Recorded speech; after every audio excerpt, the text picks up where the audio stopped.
Assalamualaikum warahmatullahi wabarakatuh. Hello, I am Salwa Khuzaimatu. I am from class 3E. My name is 12350300182.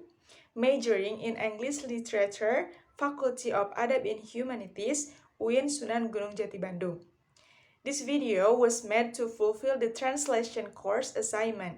The lecturers of this course are Mr. Andang Saihu and Mrs. Purs Abkoria. This assignment is about how to translate a text using various translation techniques and methods. Here, I also explain the method chosen and the reasons behind the selection of the method. Okay, first of all, there are so many definitions of translation based on several experts. According to Peter Newmark, translation is the transfer of messages and information from one language to another. Meanwhile, according to Catford, translation means the activity of replacing textual material in one language with equivalent textual material in another language. So in general, translation is changing an expression into one's own language or another language. Texts that are translated are different. Of course, the translation techniques used will also different depending on the needs. This time, I will translate a literary text. The text is taken from The Adventure of Huckleberry Finn by Mark Twain. I got this text from the internet, coincidentally because I had already read it. The story is about Huckleberry Finn's escape from his abusive, alcoholic father and Huck's adventures down the Mississippi River with runaway slave Jim. Okay, jump to the first one. Well, the woman fell to talking about how hard times was and how poor they had to live and how the rats was as free as if they owned the place and so forth and so on. And then I got easy again. Translated into wanita itu mulai berbicara lagi, berbicara tentang keadaan buruk yang harus mereka derita, betapa miskin keadaan mereka, dan betapa tikus-tikus di rumah itu begitu berani, hingga seolah-olah tikus-tikus itulah yang memiliki rumah. Okay, this sentence uses free translation to convey the gist of the message that the woman started talking about the hardships of life without sticking to the original sentence structure. And then the second, she said she had to have things handy to throw at them when she was alone.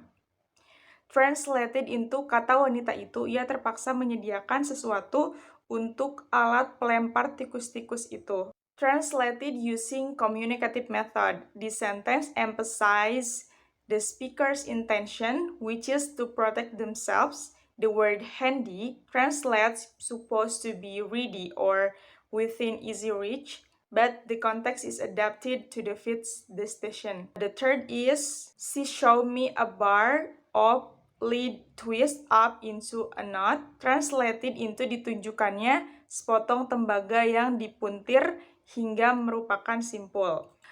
Translated using literal translation. This method translates the text on a word-for-word basis. In this text, some phrases are translated literally to maintain a simple and informal language style. The result is often stilted and unnatural, but it is useful for understanding the basic structure of the sentence.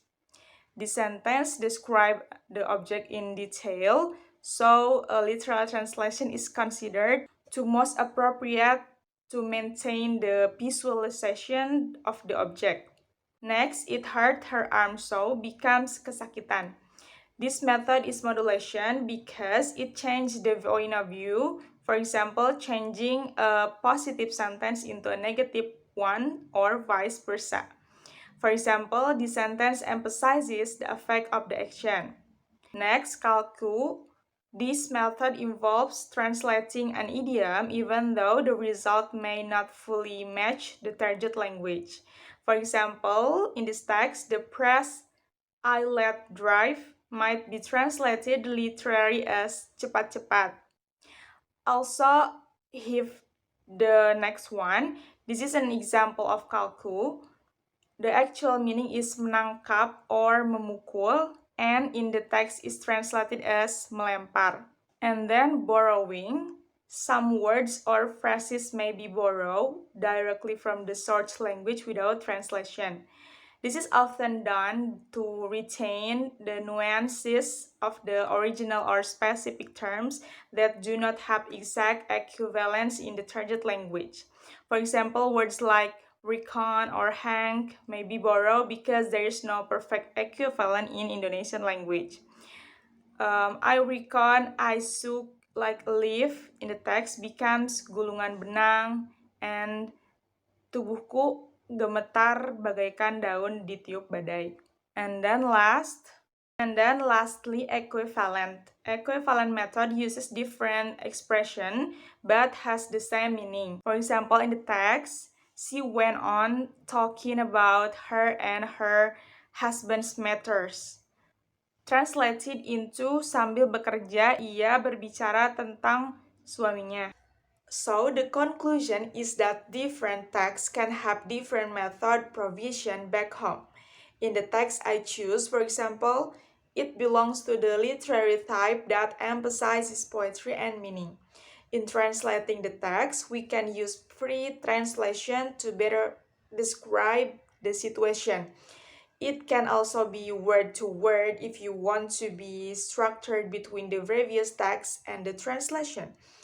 In literary text, flexibility in translation is required to achieve the essence or flow for the reader of the story. That's why a variety of translations are needed even within a single paragraph.